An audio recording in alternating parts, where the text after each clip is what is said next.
one each side. We'll go ahead and start with questions for the players. Go ahead. For both of you, what was different in the second half? Were there some points of emphasis coming out of the locker room?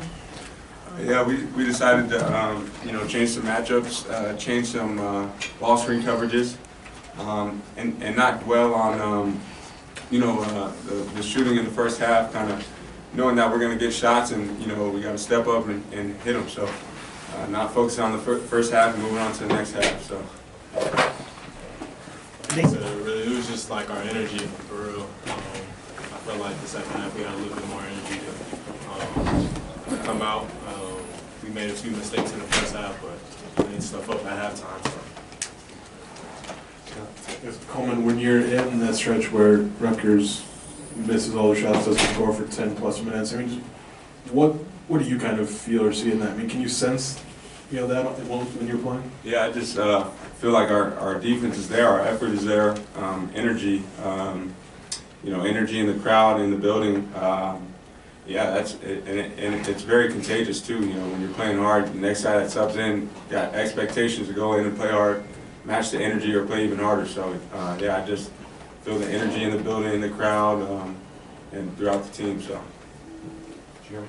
Coleman, sometimes freshmen take a while to buy in defensively, but what do these three guys add to you guys defensively? Yeah, Ty can go out and guard any matchup. We can switch with Ty. Jaden and Sincere are fighting their asses off to get over ball screens, and you see the effort they're trying to do. Since Sincere's a little skinnier, Jaden's a little shorter, but they're fighting really hard to get over those ball screens, and it's great to see them take on challenges like Paul McCahey, bigger guards in our league like that. Jalen Pickett, who don't really get sped up like that, but they're fighting hard to speed people up and just play our defense. And yeah, it's been good to see them just buy into that. So.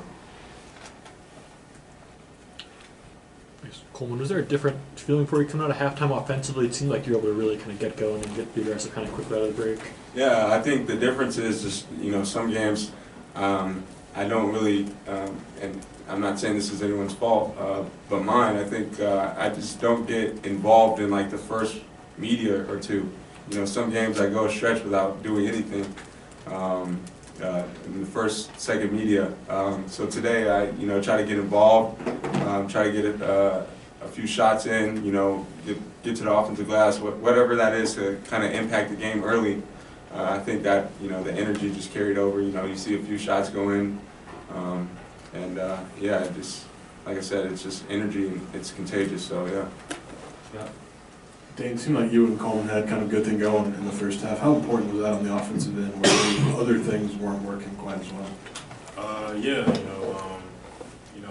We've been really emphasizing just getting the ball in the paint more. I feel like Coleman did a good job of just looking and just talking to me, just communicating with me a lot on the floor. Even in practice too, just teaching me little things that I can do so he can get it into me easier. Derek? Dain, Cliff Amore is known as one of the better big men in this league. Did you see this as a big matchup for yourself, and what do you think your performance said about kind of where you stand in this? I'm kind of familiar playing against him. I played against him a few times, just coming up in AAU and stuff. So I kind of was already familiar with this game, with how he tries to play. Cliff's a good player. Every game I try to, pre-game I try to just watch just some of the players' tendencies and how they guard and stuff. So I take advantage. In the way back? Question for both of you guys. What did it mean to have Goody back on the court, and what did he bring today that helped you guys? I think it was good to see Luke back. It's hard, coming off an injury like that where you got to sit out and, you have to build up to, playing to the season, and then boom, like that, your season is taken away from you. So it's tough on you mentally and physically. So it was just good to see Luke back. He's bringing energy. He's talking during practice, but he's slowly getting back to it. So yeah, I got a lot of respect for Luke because he worked hard to get back to game shape, game form. So yeah. Yeah, definitely good to have Luke back. One of the biggest things for me is just him, just his leadership he's shown in practice and just on on the side, just on the bench, talking to some of the younger guys, teaching them stuff. So that was really a big thing for us. Scott? Coleman, when did you maybe sort of have this realization that, you know, it's taken you maybe a couple media timeouts to get involved offensively? Yeah, you know, like last game, you know, there's just a few times this year where I'm like, you know, just not getting involved, and I conversate with my dad, and he's like, you know, those first 5 minutes, you got to get involved. You got to go do something, get an offensive rebound, get a putback. And like I said, it's not anyone's fault but mine. Just getting involved in the game, not just going with the flow, just getting involved, because, you know, ultimately it's, you know, that's going to bring my energy level up. It's going to help our team out too. When, you know, I'm getting to the offensive glass, making shots, doing things like that. So. Dain, when you said you look at tendencies, is that like in warm-ups, or is it more on film? Like, what do you look for? And then as a second part, like now that you've got all these Big Ten games under your belt, like what have you learned about going up against some of these bigs in the conference, and what do you think you've shown? Tendencies, I mean, just watching some of their film, just on how they guard, you know, what, do they play defense with their chest more or more with their arms? Because, you know, if I can get into their body, I could, you know, do my spin or spin off of their body. So I'll just watch for little stuff like that. And, you know, the Big Ten has really good bigs, but I feel like I did good, you know, with just studying everybody, taking little things that I can learn. You know, this is really my first season playing, but I definitely feel like I'm one of the best bigs in the Big Ten. Andy? Dain, it seemed like after the first 5 minutes, you guys were able to really turn the tide on the glass. What were the biggest reasons for that? Yeah, it seemed like after the first 5 minutes, you guys were able to really turn the tide and kind of dominate the glass. What was kind of the biggest change for you guys there? Really, you know, I think they out-rebounded us like 15-4 at half or something like that, and we ended up with 40. So just, you know, at halftime, you know, we just all bought in, you know, me, Cole, and Matt, you know, we always hit the glass really hard, so we really just made a big emphasis on that, which really changed the game. Yeah. Coleman, after halftime, did you want the Mulcahy matchup? Because it seemed like your length really bothered him, especially trying to get those runners in the lane. Yeah, me, TA, and Frage talked about it. You know, was it yesterday in practice? And he was just saying, you know, if he gets going early, they're going to put me on him.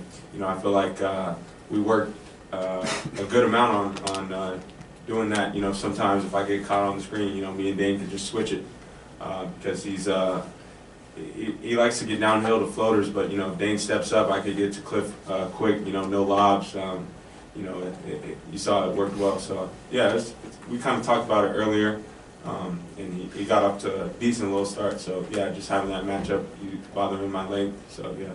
Jeremy? Coleman, I don't know how much you saw him play, but Darren Williams was here today. What's it mean to see a guy like that come back here, and even a guy like Manny Jackson? Yeah, for sure, it's special. Actually, you know, just like growing up, I'm not gonna lie, I didn't know Darren Williams went here until I came to the school.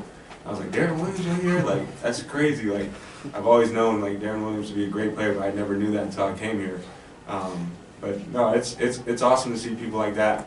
Yesterday at Oven, Manny came right up to me and he introduced himself, told me he loved my game. So just little things like that where, you know, people recognize your game, but, you know, they're very impactful for this program and very powerful people as well. So it means everything for, you know, people like that to come back and watch us play. So, George?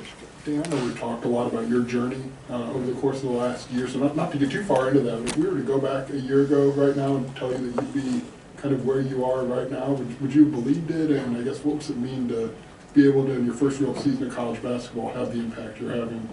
Yeah, you know, definitely I feel like, you know, I would have been here. You know, I just take it day by day. You know, I try to do everything I can to, you know, little things like just get my body right. That's what I've been trying to do over the past year, and you know, it's been showing. So, you know, I really just try to take it day by day and get better every single day. Derek? Coleman, you mentioned the conversations you had with TA and Chester. You know, perhaps given them a lot of compliments about where you guys are at defensively. What have you seen from them and how they coach you guys up and what they provide at that end? Yeah, just being they're they're coaches, but they're coachable as well. I come up to them, pick their brain. What do you think about this, that, and we're feeding off each other. So it's always good when you have like a former player like Coach Frazier who knows how we feel and is just kind of relatable to us.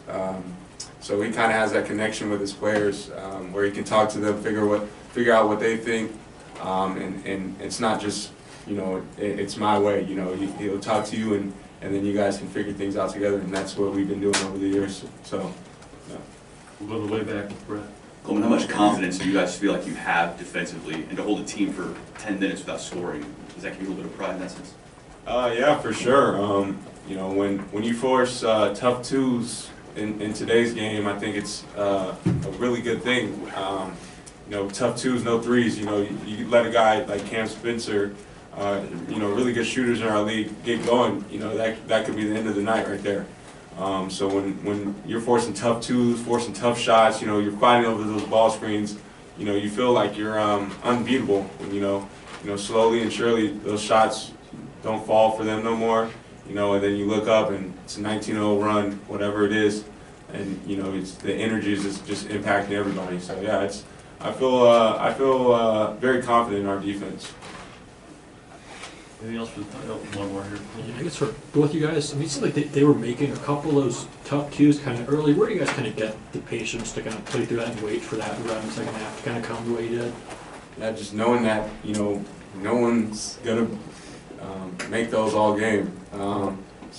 It's really hard to beat someone like that.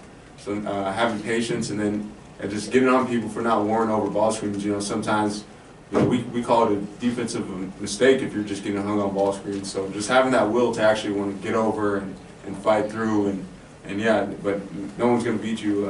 Shooting tough twos all night. So. Dain, it seems like you made some strides in this game, scoring from the high post. Is attacking from there something that you've added, and has it been something you've been working on in practice? I feel like I just had the opportunity, to start playing up there more. But I feel like that's always been a part of my game. I can rip drive through the top or through the free throw line. I feel like that's just been always a part of my game. But just with our offense, I can be effective from up there too, and just look for the two-man game. So a lot of times they'll overplay it, so that will open up the drive a lot. So. Okay. Thanks, man. Thank you.